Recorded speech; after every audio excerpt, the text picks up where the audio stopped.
എൻ്റെ ചൈൽഡ്ഹുഡ് എന്ന് പറയുന്നത് എനിക്ക് തീരെ ഓർക്കാൻ ഇഷ്ടമല്ലാത്ത ഒരു കാര്യമുണ്ട്. ലൈക്ക്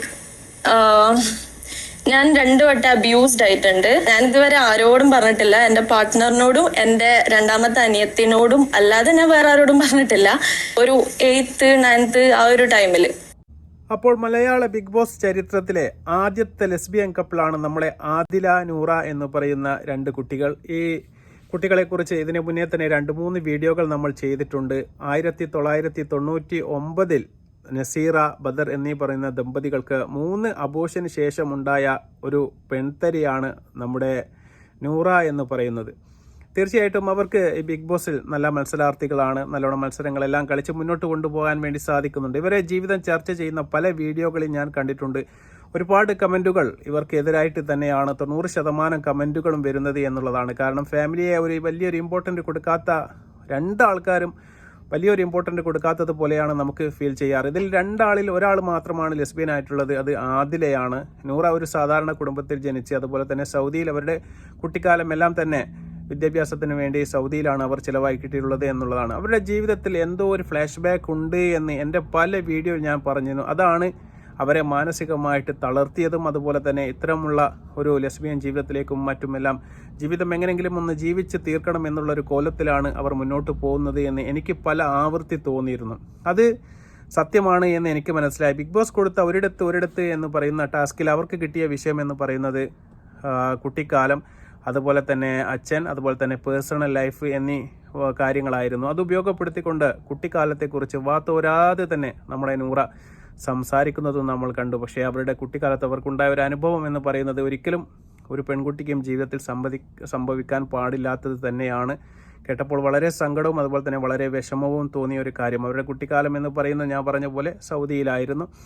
അവിടെ അവർക്കുണ്ടായ ഒരു അനുഭവം അതും ഒരു അറബിയിൽ നിന്നുണ്ടായി എന്നാണ് അവർ പറയുന്നത്. പക്ഷേ അവർ പറയുന്നുണ്ട് 8-9 വിവരമില്ലാത്ത ചെറിയ കുട്ടിപ്രായത്തിലാണ്, അതുകൊണ്ട് എനിക്കതിനെക്കുറിച്ചൊന്നും പ്രതികരിക്കാൻ വേണ്ടി സാധിച്ചില്ല. പക്ഷേ അത് തെറ്റാണ്. കാരണം 8-9 ക്ലാസ് എന്നൊക്കെ പറയുമ്പോൾ ഏകദേശം കുട്ടികൾക്ക് ഒരു 10-14 വയസ്സെങ്കിലും ആയി കാണും. അക്കാര്യത്തിലൊക്കെ പ്രതികരിക്കാനും അതുപോലെ തന്നെ ചിന്തിക്കാനും ഒക്കെ ബുദ്ധി വെക്കുന്ന സമയം തന്നെയാണ്. പണ്ട് കാലങ്ങളിലൊക്കെ 14-15 വയസ്സുകളിലായിരുന്നു കുട്ടികൾ കല്യാണം കഴിച്ച് വരെ പോയത്. അപ്പോൾ അതൊരു ചെറിയ പ്രായമാണ് എന്ന് പറയുന്നതിനോട് എനിക്ക് യോജിപ്പില്ല.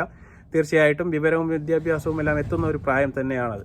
വളരെ ഒരു പോസിറ്റീവായ രീതിയിൽ തന്നെയാണ് ഉമ്മയും ഉപ്പയെക്കുറിച്ച് എല്ലാം വാദോരാതെ സംസാരിച്ചത്. വലിയ കർശനമായ ഒരു ഉമ്മയും ഉപ്പയുമായിരുന്നു എന്ന രീതിയിൽ തന്നെയാണ് നൂറയുടെ വാക്കുകൾ നമുക്ക് വായിച്ചെടുക്കാൻ വേണ്ടി പറ്റുന്നത്. അതുകൊണ്ട് തന്നെയാണ് ഞാൻ പറഞ്ഞത്, നമ്മൾ നമ്മുടെ മക്കളുടെ അടുത്ത്, കുട്ടികളുടെ അടുത്ത് വളരെ ഫ്രണ്ട്ലി ആയിട്ട് വളരെ സൗഹൃദപരമായ ഒരു അന്തരീക്ഷം നമ്മൾ ഉണ്ടാക്കിയെടുക്കാൻ വേണ്ടി ശ്രദ്ധിക്കണം. പ്രത്യേകിച്ച് ഉമ്മമാർ അല്ലെങ്കിൽ അമ്മമാർ. പെൺകുട്ടികളുടെ അടുത്ത് വളരെ സ്ട്രിക്റ്റായ രീതിയിൽ, വളരെ കർശനമായ രീതിയിൽ, ഒന്നും പറയാൻ പറ്റാത്ത രീതിയിൽ അവരോട് നമ്മൾ ഇടപഴകി കഴിഞ്ഞാൽ അവരുടെ ജീവിതത്തിൽ എന്തെങ്കിലും ഒരു ദുരനുഭവം ഉണ്ടാവുകയോ അല്ലെങ്കിൽ അവർ കാണുകയോ അല്ലെങ്കിൽ അവരോട് ആരെങ്കിലും അങ്ങനെ സമീപിക്കുകയോ ചെയ്തു കഴിഞ്ഞാൽ അവർക്കത് തുറന്നു പറയാനുള്ള ഒരു സ്വാതന്ത്ര്യം എപ്പോഴും നമ്മുടെ പെൺകുട്ടികളുടെ അടുത്ത് അവരുടെ ഉമ്മമാർക്ക് ഉണ്ടാക്കിയെടുക്കാൻ വേണ്ടി സാധിക്കണം എന്നുള്ളതാണ്. അതില്ലാതെ പോയോ എന്ന് എനിക്ക് ഈ കുട്ടിയുടെ കാര്യത്തിൽ വളരെ സംശയം തോന്നുകയാണ്. ആ കുട്ടി അവിടെ തുറന്നു പറഞ്ഞ പറച്ചിൽ എന്ന് പറഞ്ഞാൽ തീർച്ചയായിട്ടും വളരെ സങ്കടവും വിഷമവും അതുപോലെ തന്നെ ദേഷ്യവും തോന്നിയ ഒരു കാര്യമാണ്. നമുക്ക് നൂറ ആ ബിഗ് ബോസിൽ അവരുടെ ലൈഫ് തുറന്നു പറയുന്നത് 2 പ്രാവശ്യം ഞാൻ പീഡനത്തിന് ഇരയായിട്ടുണ്ട് എന്നാണ് കുട്ടി പറയുന്നത്. നമുക്ക് അത് പൂർണ്ണമായിട്ട് ആ കുട്ടി എന്താണ് പറഞ്ഞത് എന്ന് നമുക്കൊന്ന് കേൾക്കാം. എൻ്റെ ചൈൽഡ്ഹുഡ് എന്ന് പറയുന്നത് എനിക്ക് തീരെ ഓർക്കാൻ ഇഷ്ടമല്ലാത്ത ഒരു കാര്യമുണ്ട്. ലൈക്ക് ഞാൻ 2 വട്ടം അബ്യൂസ്ഡ് ആയിട്ടുണ്ട്. ഞാൻ ഇതുവരെ ആരോടും പറഞ്ഞിട്ടില്ല. എൻ്റെ പാർട്ട്ണറിനോടും എൻ്റെ രണ്ടാമത്തെ അനിയത്തിനോടും അല്ലാതെ ഞാൻ വേറെ ആരോടും പറഞ്ഞിട്ടില്ല. ഒരു 8th 9th ആ ഒരു ടൈമിൽ. എങ്ങനെയാണെന്നൊന്നും ഞാൻ പറയുന്നില്ല. പിന്നെ സൗദിയിൽ നിന്ന് ഞാൻ ട്യൂഷനൊക്കെ പോവുമായിരുന്നു. ആ ഒരു ടൈമിൽ എന്താ പറയാ, നമ്മള് പാവാടയും പായൊക്കെ ഇട്ടിട്ടാണ് ഇറങ്ങുക. ബുദ്ധിമുട്ടില്ലാത്ത പ്രായമാണല്ലോ. ഞാനും എൻ്റെ അനിയത്തിയും കൂടെയാണ് പോവുക. അപ്പോൾ എന്താ പറയാ, ഒരാളെ എന്നോട് ചോദിച്ച് ഒരു കടയിലേക്കുള്ള വഴി കാണിച്ചു തരുമെന്ന് ചോദിച്ച്. അപ്പൊ ഞാന് കാണിച്ചു തരാം, ഞാൻ വണ്ടിയാണ്, എനിക്ക് അറിഞ്ഞൂടെ, ഞാൻ ചെറിയ കുട്ടിയാണല്ലോ, 8ാം ക്ലാസ്സിലൊക്കെ പഠിക്കുന്ന കുട്ടി എന്ന് പറയാം, ബുദ്ധിയും വിവരമൊന്നും വെക്കാത്തൊരു പ്രായം. അങ്ങനെ അയാള് എന്നോട് പറഞ്ഞ ഒരു കടയിലേക്കുള്ള വഴി കാണിച്ചു തരുമെന്ന് വെച്ചാൽ. എൻ്റെ ഉപ്പൊക്കെ ഒരു കടയാണ്. അപ്പോ ഞാൻ പറഞ്ഞു ഞാൻ കാണിച്ചു, ഞാൻ ഇംഗ്ലീഷിലാട്ടോ പറയുന്നത്, കാരണം എനിക്ക് അറബി അറിഞ്ഞൂടെ, അയാൾ അറബിയാണ്. അപ്പോ ഞാൻ കാണിച്ചു തരാ പറഞ്ഞ് ഞാൻ അയാളെ കൂടെ പോയി.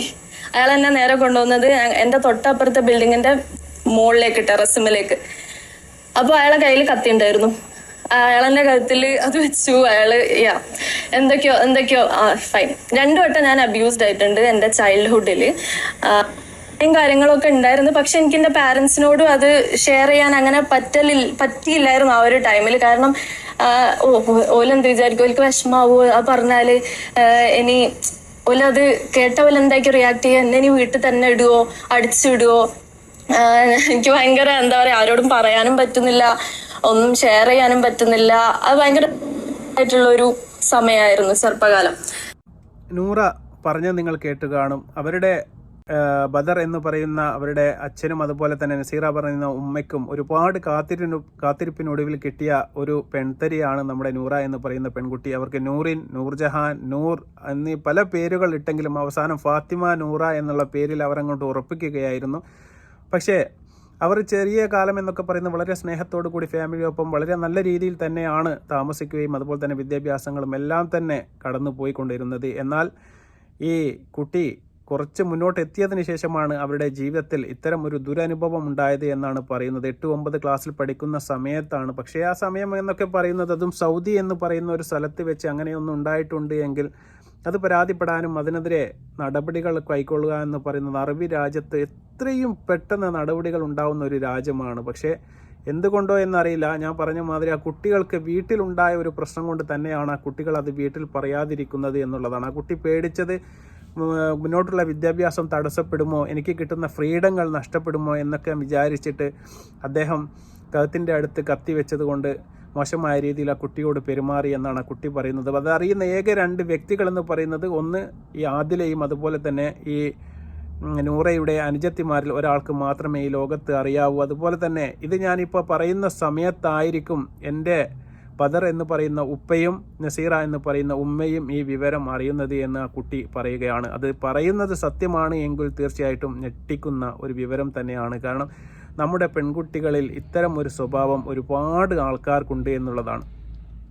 നമ്മുടെ ഒരു 100 പെൺകുട്ടികൾ എടുക്കുകയാണെങ്കിൽ ഒരു 10 കുട്ടികൾക്ക് ഇപ്പോൾ കൗൺസിലിംഗ് കൊടുക്കുകയാണെങ്കിൽ അവർക്ക് ജീവിതത്തിൽ ഇത്തരത്തിലോ അല്ലെങ്കിൽ മറ്റേതെങ്കിലും ഒരു തരത്തിലോ ഉള്ള അവസ്ഥയിലൂടെ കടന്നു പോയവരായിരിക്കാനുള്ള സാധ്യത കൂടുതലാണ്. ഞങ്ങൾ പഠിക്കുന്ന കാലത്തൊക്കെ നമ്മളോട് ഒരുപാട് ആൾക്കാർ ഇത്തരം കാര്യങ്ങൾ നമ്മോട് തുറന്ന് പറയാറുണ്ട്. അതുകൊണ്ടാണ് നമ്മൾ പറയുന്നത് അവരുടെ ജീവിതത്തിൽ ചിലപ്പോൾ അവർ അച്ഛന്മാരുടെ അടുത്ത് നിന്നോ അല്ലെങ്കിൽ ചെറിയച്ഛൻ്റെ അടുത്ത് നിന്നോ അല്ലെങ്കിൽ വാപ്പയുടെ അടുത്ത് നിന്നോ അല്ലെങ്കിൽ എളാപ്പയുടെ അടുത്ത് നിന്നോ അതുമല്ലെങ്കിൽ ചിലപ്പോൾ ട്യൂഷൻ മാസ്റ്ററിൽ നിന്നോ അതുമല്ലെങ്കിൽ ഉസ്താദുമാരിൽ നിന്നോ അല്ലെങ്കിൽ ഒരുപാട് അമ്മയുടെ ആൺസുഹൃത്തിൽ നിന്നോ ഒക്കെ ഇത്തരം ചെറിയ കയ്പുള്ള ജീവിതത്തിൽ അനുഭവങ്ങൾ രുചിച്ച ഒരുപാട് പെൺകുട്ടികൾ നമ്മുടെ സമൂഹത്തിൽ ഇപ്പോൾ ജീവിക്കുന്നുണ്ട്. പക്ഷേ എന്തുകൊണ്ടോ എന്നറിയില്ല, യാതൊരു കാരണവശാലും ഇത് പുറം ലോകം അറിയാതെ ആയി പോവുകയാണ്. കാരണം ചില കുറച്ചിലാണ് ചില ആൾക്കാർക്ക്. ഇത് പറഞ്ഞു കഴിഞ്ഞാൽ മോശമായി പോകുമോ, എൻ്റെ ഭാവി പോകുമോ, അല്ലെങ്കിൽ എൻ്റെ ഉമ്മയുടെയും ഉപ്പയുടെയും മാനത്തിന് എന്തെങ്കിലും കോട്ടങ്ങൾ സംഭവിക്കുമോ എന്നെല്ലാമുള്ള ഒരു വിചാരമാണ് കുട്ടികൾക്കിത് തുറന്നു പറയാൻ വേണ്ടി ഒരു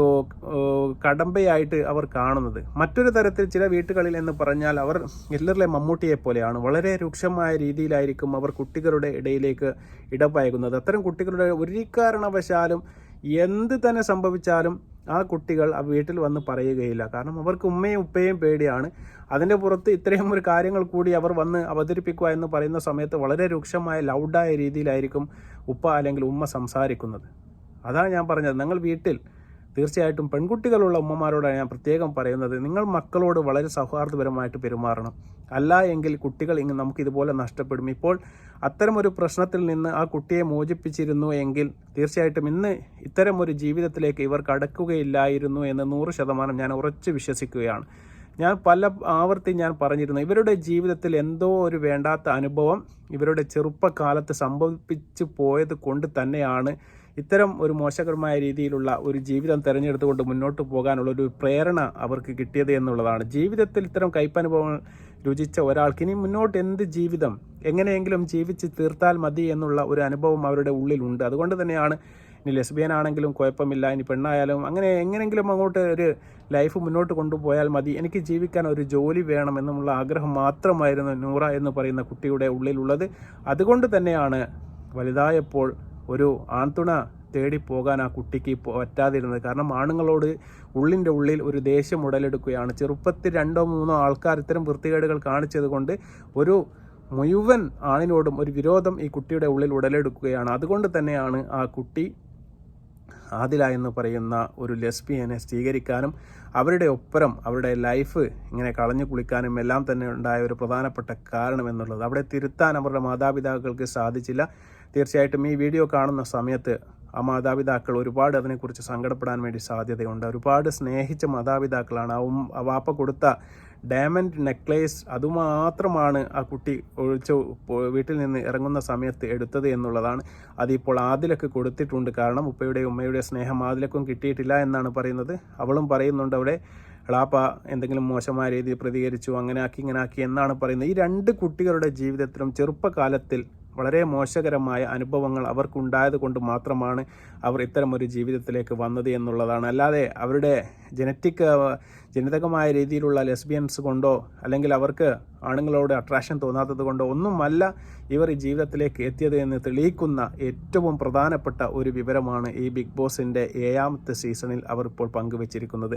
തീർച്ചയായിട്ടും ഇതെങ്കിലും കണ്ടുകൊണ്ട് ഇനി ഭാവി തലമുറ തീർച്ചയായിട്ടും തിരുത്തപ്പെടുക തന്നെ വേണം. നമ്മളെ കുട്ടികളുമായിട്ട് ഒരുപാട് സ്നേഹത്തിലും സൗഹാർദ്ദത്തിലും ഫ്രണ്ട്ഷിപ്പിലും മുന്നോട്ട് പോവുകയാണെങ്കിൽ അവർക്ക് എന്തെങ്കിലും കയ്പനുഭവം ജീവിതത്തിൽ ഉണ്ടാകുകയാണെങ്കിൽ തീർച്ചയായിട്ടും അവർ നമ്മോട് പങ്കുവെക്കുകയും അത് നമുക്ക് തിരുത്തി കൊടുക്കുകയും ചെയ്യാം. വീണ്ടും നല്ലൊരു വീഡിയോ ആയി വരുന്നതുവരെ അസ്സലാമു അലൈക്കും വറഹ്മത്തുള്ളാഹി തആല വബറകാതുഹു.